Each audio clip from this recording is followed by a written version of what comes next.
Welcome back to another episode of Sacred Wild Man. My name is Roy, and today I want to share on this topic that was inspired by a presentation that I watched on YouTube on 21 Studios by a man named Pat Stedman. And he was talking about how men can heal themselves.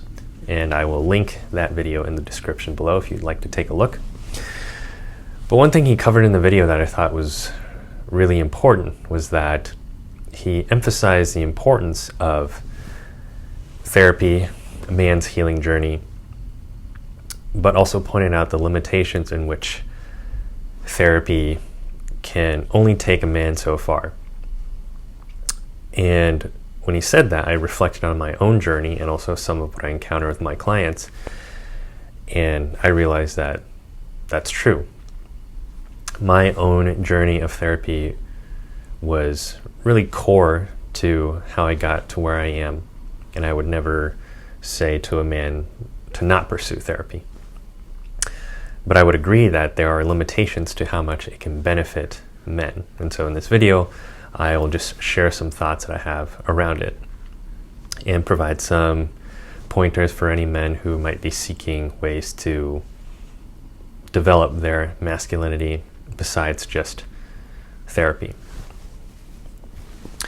So first I'll just start off with how therapy can help a lot of men. For a lot of men, I think we struggle with speaking to what's going on for us. You know, if we ask somebody, even just our friends, like, hey, how are you doing? How are things? I'm like, yeah, I'm doing well. I'm doing fine. Feeling good. How are you? Good. That's kind of as far as we generally will go. Now, if we have closer friends, sure, we'll go a little bit deeper. But there seems to be this sense for a lot of men where there's a certain degree in which we hold back, that we can only let someone in so far. And there could be many reasons for this. Perhaps there's a stigma among men around, how much we ought to share with each other, how much we can share before it turns into, oh, you're just whining or you're just being emotional. So that certainly provides as a hindrance that men themselves will perpetuate. And so therapy can be a great way to kind of work through that. Because if you're paying money to see somebody, ideally that would give you the needed pressure, if you will, to be honest, to share what's on your heart, what you're struggling with. And so this is something that in Robert Bly's book, Iron John, there's this concept of bucketing. And so there's this pond or there's this lake, and the idea is that when a man buckets, what he's essentially doing is bucketing out all this suppressed or repressed emotion that he's been holding for such a very long time. And doing so can be an incredibly cathartic experience for him. It's like, wow, I never realized that I needed this. And something that will happen that I noticed for some men is like, this just took a whole weight off my chest. I didn't know I needed to speak to that, or I had these thoughts and feelings. So therapy can be something that helps a lot of men be able to grieve, perhaps for the first time in their life, genuinely grieve, excavate a lot of repressed emotions, come to terms with childhood upbringing, because for a lot of men that's where they carry a lot of wounds, is unprocessed childhood experiences. They could be extremely traumatic, so acute trauma, or they can be more developmental, which would be your complex PTSD, if you will. And so being able to speak to their pain, as well as identify patterns that they carry from childhood that are no longer supportive of the life they actually want to live, this can be very freeing for a man to identify patterns, as opposed to going through life of just saying, okay, well, this is who I am, this is my personality.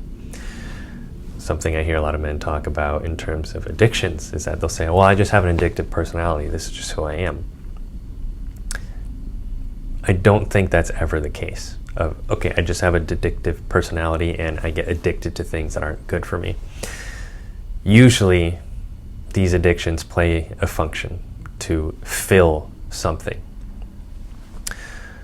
So therapy can be very powerful in beginning to unravel the inner world of a man. And if you think about psychology, psyche being the soul, it can be very soul excavating for a man to delve into his inner world in a way he hasn't ever done before. And for me, that was a very powerful process. I was able to see certain patterns in my childhood, identify certain things in which, okay, wow, this is how I'm sabotaging aspects of relationships to other people, and being able to advocate for myself. Now, that being all the good stuff of therapy, how it can benefit a man. Now on to where therapy is then limited.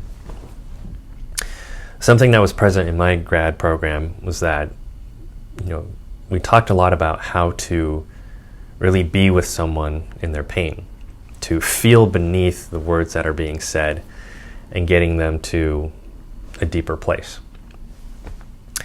What my grad program didn't do so well is, all right, what are the next steps then? Action. How do I change? And that's something that I encountered going through my program, that I've also heard other grad students say, like, well, now what? Right? I've empathized with my client really well. And then they turn and look at me, he's like, okay, well, so what should I do now? And then they just go like, well, I don't know. We didn't really seem to discuss so much of that. And that's one of the things for men, is that action is really important. So sometimes, generally speaking, for women, it's enough to just talk to their girlfriends or talk to a therapist to be like, I just need to get this off my chest. I don't even necessarily want a solution. I just want to talk. And that'll be enough. Whereas for men, it's, okay, yeah, here are some problems. And yes, there might be some emotions here that I am unwilling to feel. But now I've done all of that. Now what? I want some sort of actionable plan or something I can do. It doesn't always mean that there's something to do, but generally, men want something actionable that they can do, some goal to aim for. So for me, one of the things that therapy wasn't able to address was ways in which I struggled to relate to women in a way, more so in the area of dating. Okay. How do I interact with a woman in a way in which she can feel more than just the nice guy conditioning that I had? How can she feel more that, like, there's some more sexual tension or sensual tension in the interaction? Therapy couldn't help me with that. And so this is where you have other realms in which men dig into, such as game or the pickup artist area of the, I guess, manosphere, if you will. These other areas are more actionable and practical in terms of, okay, now that I understand myself a little bit better, how do I do certain things out in the world? Some men will take the opposite route, so they'll go to the action first without doing the inner excavation, which only leads to very short-term change. Maybe they can get the girl, they learn how to start their own business and all of these things. But the base level of self-esteem, the inner critic, these narratives and their self-image don't ever really change. That's because they haven't done the depth work, which is what I think therapy does well. Back on track, how else is therapy limited for men? Initiation, which is the piece that Pat Stenman touched on. Moving from boyhood into manhood. For me, I would say therapy might have gotten the ball rolling, but it didn't ever really happen fully, and it's still continuing. It's an ongoing journey for me until I started to spend more time around other men and consuming content that men were creating. So this could be your podcasts, men's groups, men's rites of passage, such as a Mankind Project or a Sacred Sons, or whatever other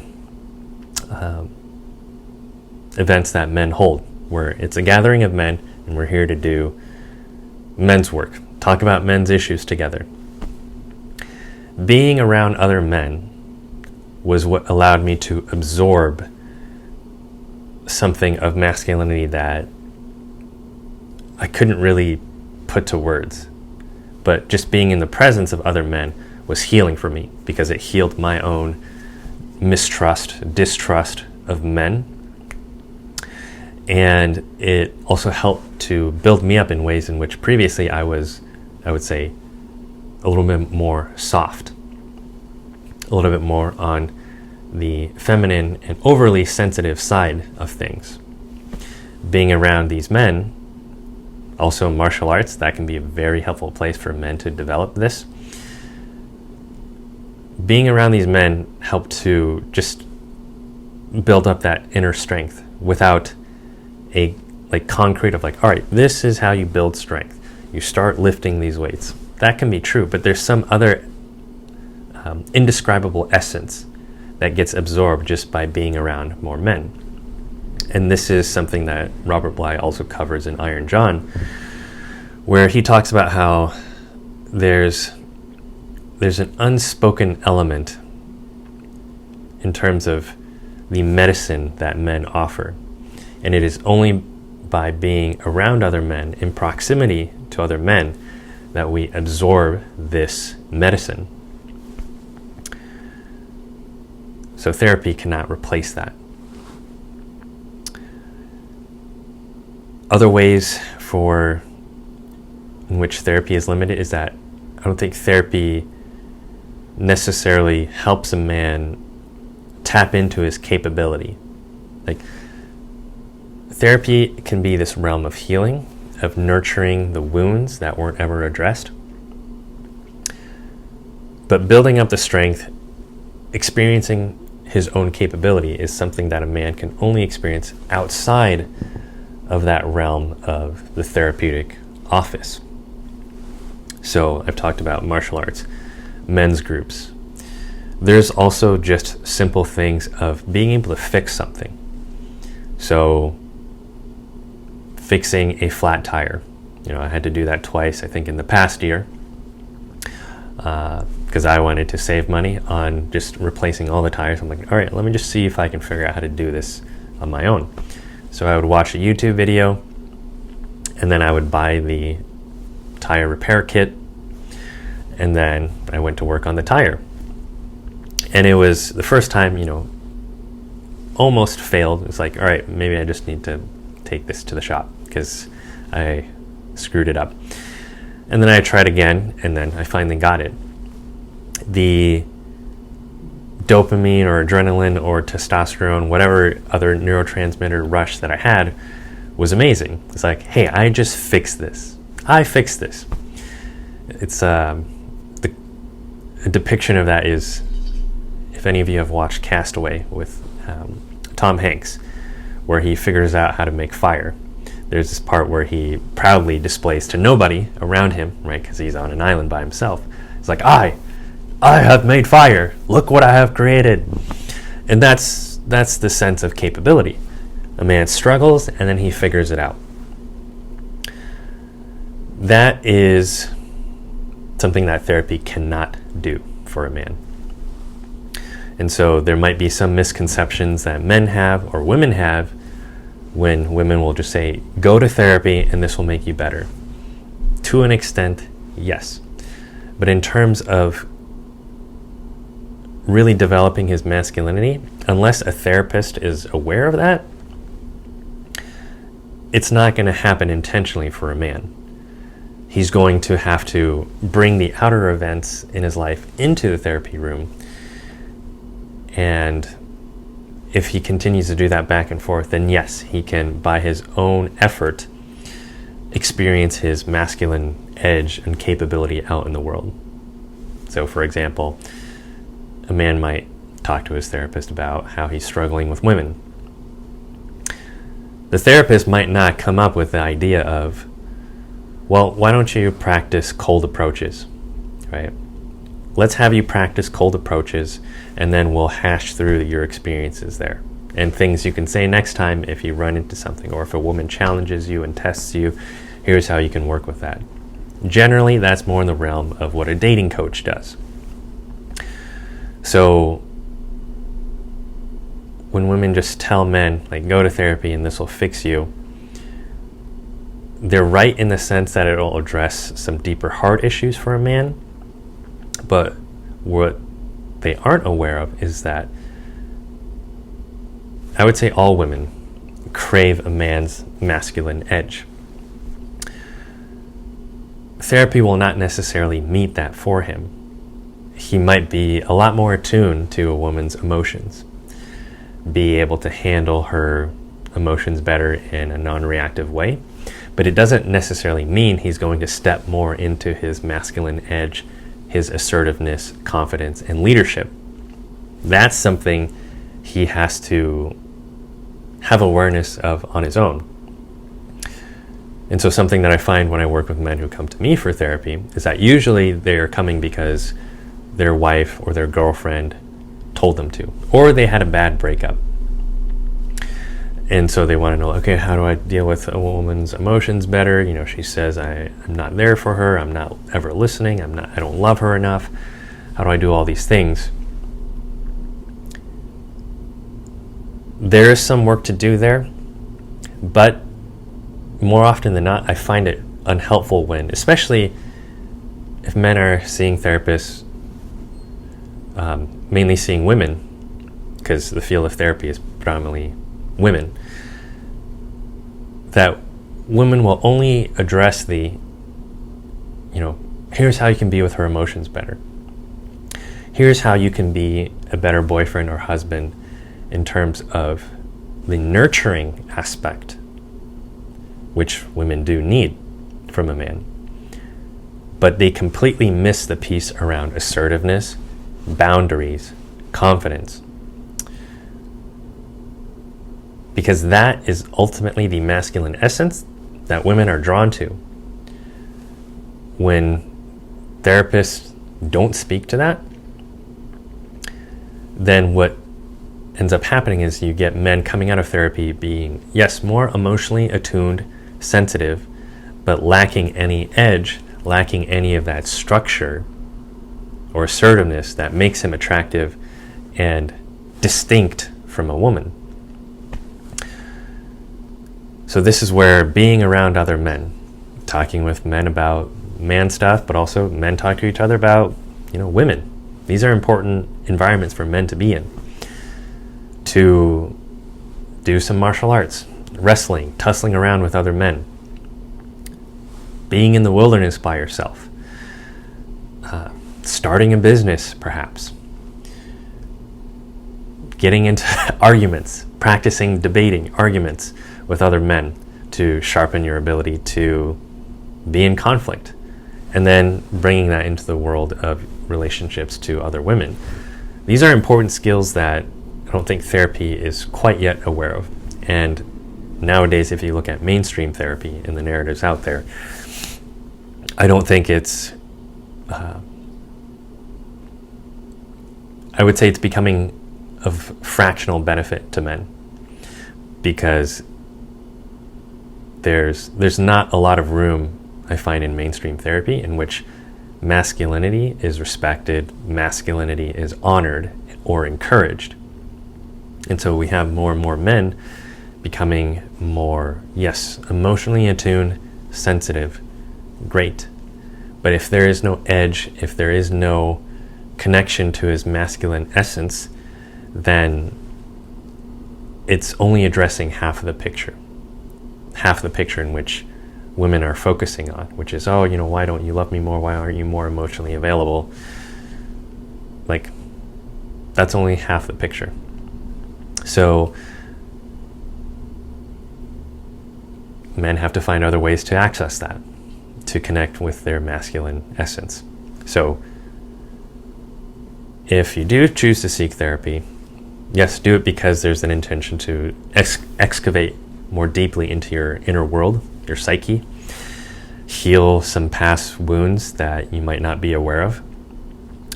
But if you're a man looking to develop your masculine edge, you will likely have to look outside of therapy. That might be men's coaching, a dating coach, a life coach, or perhaps you've come across a therapist who is aware of these things, who can actually help you with that. But you're likely going to have to expand beyond just therapy. I think it would be same with everything. I wouldn't expect a person such as a man who works as a dating coach to be able to address everything that a therapist does. So you have to branch out to men's groups or workshops, these different things to strengthen your masculine edge. And ultimately, life is the ultimate initiator. So the more you can live your life fully, to step into tension, challenge yourself, that's how you will, I think, have a very comprehensive approach towards what it means to be you, what it means to be a man in this world. So that's all I have for this video. I'd love to hear from any of the viewers. If you have suggestions of other things that men can do to build up their masculinity, build up their masculine edge, ways in which perhaps therapy is not able to address. So that's all for today's video, and I will see you in the next one.